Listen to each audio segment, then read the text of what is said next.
పట్టాదారు పాస్ పుస్తకాలిస్తే ఆ రోజున్న ముఖ్యమంత్రి ఆయన ఫోటో పెట్టుకున్నాడు. దాని మీద హద్దురాళ్ళ మీద కూడా ఆయన పేరు పెట్టుకున్నాడు. 30 ఏళ్ళు ఉంటామని.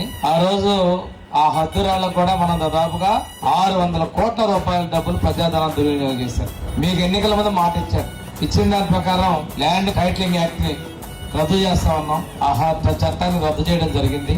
రాజముద్రతో కూడినటువంటి పట్టాదారు పాస్ పుస్తకాలు ఇస్తామని చెప్పేసి ఇక్కడ రాజముద్రతో కూడినటువంటి పట్టాదారు పాస్ ఇచ్చాం. కానీ గతంలో ఉన్నట్టుగా ఆ రోజు ముఖ్యమంత్రి తన ఫోటో పెట్టుకున్నాడు.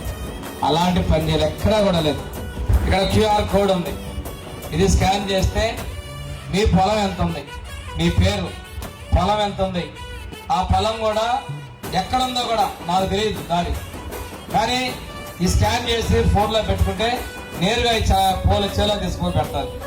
దీని ఉద్దేశం పిల్లలు బయట చాలా చోట్ల ఉన్నారు. తాతలు తండ్రులు సంపాదించిన పొలాలు ఎక్కడ ఉన్నాయో ఆ తర్వాత వెళ్ళాలంటే చూసుకోవడానికి ఎవరో పోయి పొలం చూపించకుండా స్కాన్ చేసుకొని నేరుగా పెట్టుకుంటే బండి మీదనే అదే ఫోన్లో పెట్టుకుని నడుచుకుంటా ఆ చేలోకి వెళ్ళచ్చు.